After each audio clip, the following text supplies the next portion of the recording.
Good evening, guys.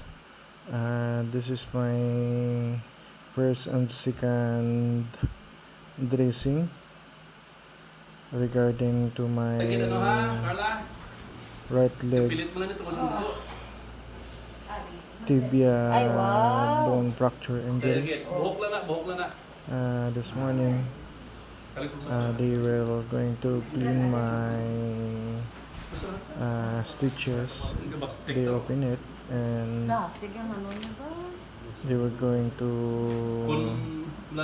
have some dressing on my leg. A little trivia to my injury. I was injured during the motorcycle accident going from the mountain. That's why I was hit by the footrest of the motorcycle on my right leg. So that's why I have a broken bone. So that's it.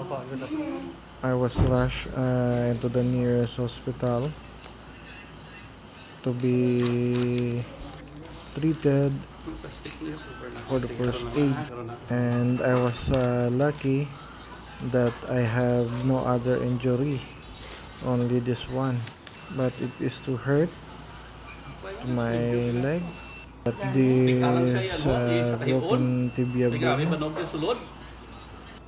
after they got me on the nearest hospital, they brought me to the city hospital for operation to have or to find some orthopedics hospital to fix my broken leg injury,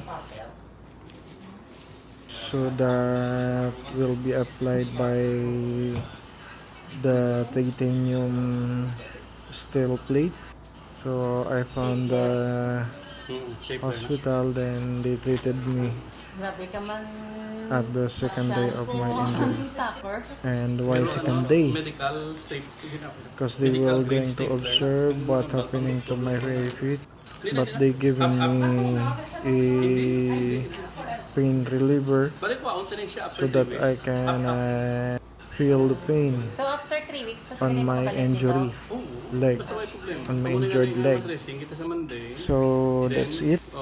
And if you like my video, please watch it until the end, and please don't forget to subscribe and hit the notification bell button so that you won't miss my new uploaded videos.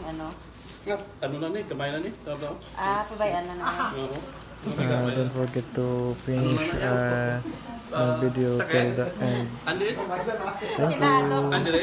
so much.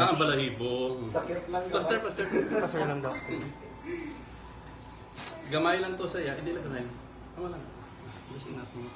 Ang ano lang to saya, ang tawag sina ang daw scroll na kada ko. Ang yan na, daw yung gising ka, yung gito slot ang.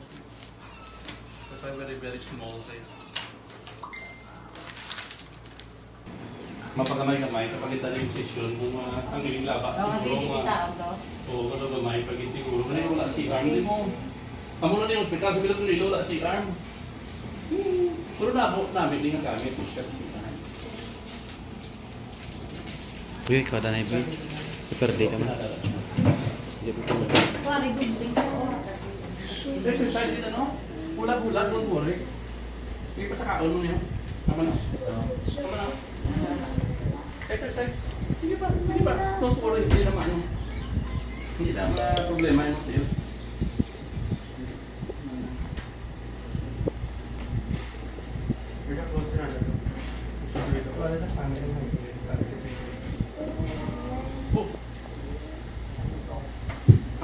Plastic na cover na rin pa.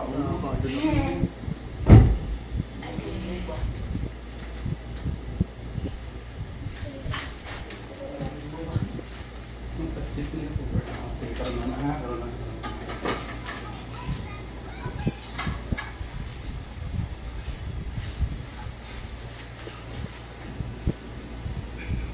Limpyo siya. Tig-alang siya yan, no? Isa kay on. Gabi, manok yung sulod.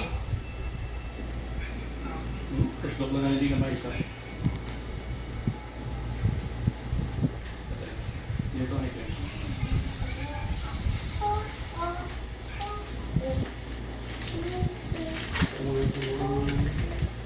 Mga dressing, ano na yan? Biscuit na. Biscuit na. Ano na, taker? Gaga, taker ko yung drama ba? Taker ko lang. Parang gintapik. Stapler. Taper na. Stapler gid man. Grabe ka man shan ko. Anong topper? Pero ano, medical grade stapler na. Ang batang Hindi na. Forever. balik pa, unta niya siya after 3 weeks. Up. Ako, on man galing. So after 3 weeks, basta kayo makabalik dito? Oo. Basta may problema. Amo na nga yung madressing, ito sa Monday. Then, pwede naman pumunta ni Kagwa, basta kung gusto pa siya day, boss Monday. Kung sa Monday siya magawa, madressing ka taliwat. Kaya na ito na makalaan kung how many times siya i-dressing per week. Kung clean siya, pwede ganit na 1 in 5 days lang siya i-dressingan. Then, pagbalik isa ako, 3 weeks after operation, pwede ka rin magparap sa ito. Wala kaya daw kayong butangan ng ano? Na, ano lang eh, sabay lang eh. Bro. Babayan na. Ano lang yan? Sakit? Kamay lang ah. Andre? Ang balahibo. Sakit lang kamay. Gamay lang to sa'yo, hindi naman lang. After 3 days. Wow.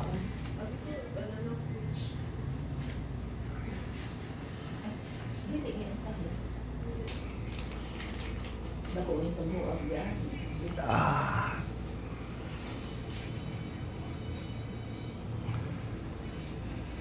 Ay. Ay.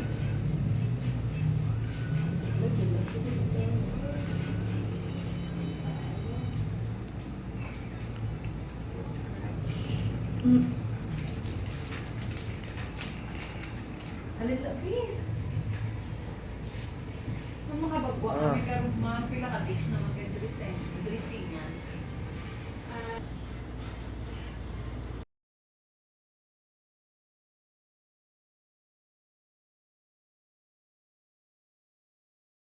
And thank you so much for watching.